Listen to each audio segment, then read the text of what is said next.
Bahujan Samaj party में बड़े संगठनात्मक बदलाव देखने को मिले हैं, जिनमें मायावती ने अपने भतीजे आकाश आनंद को राष्ट्रीय संयोजक की जिम्मेदारी सौंप दी है। इस फैसले के साथ बसपा में एक बार फिर से नेतृत्व में बदलाव की प्रक्रिया शुरू हो चुकी है, जिसे आगामी लोकसभा और विधानसभा चुनावों की तैयारियों से जोड़कर देखा जा रहा है। आकाश आनंद को ये अहम जिम्मेदारी सौंपने के साथ ही कई राज्यों में संगठनात्मक फेरबदल भी किए गए हैं, जिससे पार्टी को जमीनी स्तर पर मजबूत किया जा सके और नए नेतृत्व को आगे बढ़ाया जा सके। मायावती लंबे समय से पार्टी में युवाओं को जगह देने की कोशिश कर रही हैं और आकाश आनंद को राष्ट्रीय स्तर पर लाने का निर्णय इसी रणनीति का हिस्सा माना जा रहा है।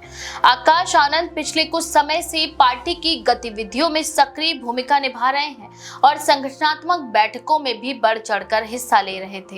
राजनीतिक विश्लेषकों का ये मानना है कि इस बदलाव से बसपा में नई ऊर्जा आएगी, खासकर युवा और शहरी मतदाताओं को आकर्षित करने की दिशा में ये कदम अहम साबित हो सकता है। संगठनात्मक फेरबदल के तहत कई राज्यों के अध्यक्षों को बदला गया है और नए चेहरों को जिम्मेदारी दी गई है।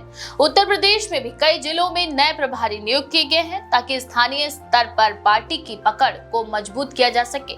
मायावती का ये फैसला उस समय आया जब पार्टी को कई चुनावों में लगातार निराशा हाथ लगी है और संगठन को नए सिरे से खड़ा करने की आवश्यकता महसूस की जा रही थी।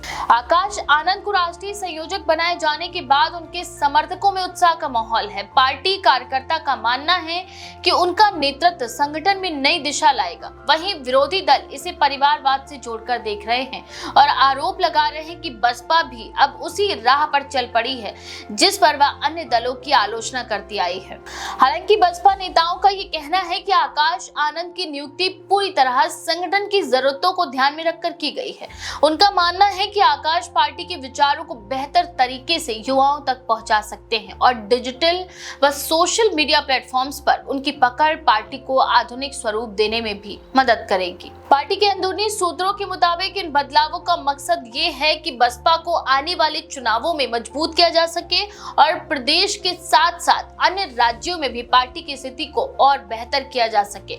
खासकर यूपी में पार्टी का जनाधार मजबूत करने के लिए जमीनी स्तर पर संगठन में नई टीम को मौका दिया गया है। इस फैसले को मायावती की राजनीतिक रणनीति के रूप में देखा जा रहा है, जिसमें वह अपने उत्तराधिकारी के रूप में आकाश आनंद को तैयार कर रही हैं। पिछले कुछ वर्षों में बसपा की राजनीतिक स्थिति कमजोर हुई है और इस बदलाव के जरिए पार्टी अपने पुराने जनाधार को वापस पाने की कोशिश कर रही है। राजनीतिक पंडितों का मानना है कि अगर आकाश आनंद युवाओं और नए मतदाताओं को आकर्षित करने में सफल रहते हैं तो बसपा के पुनरुत्थान की संभावनाएं बढ़ सकती हैं। विश्लेषकों का ये भी कहना है कि ये बदलाव केवल नाम मात्र का नहीं है, बल्कि संगठनात्मक स्तर पर भी व्यापक असर डालेगा।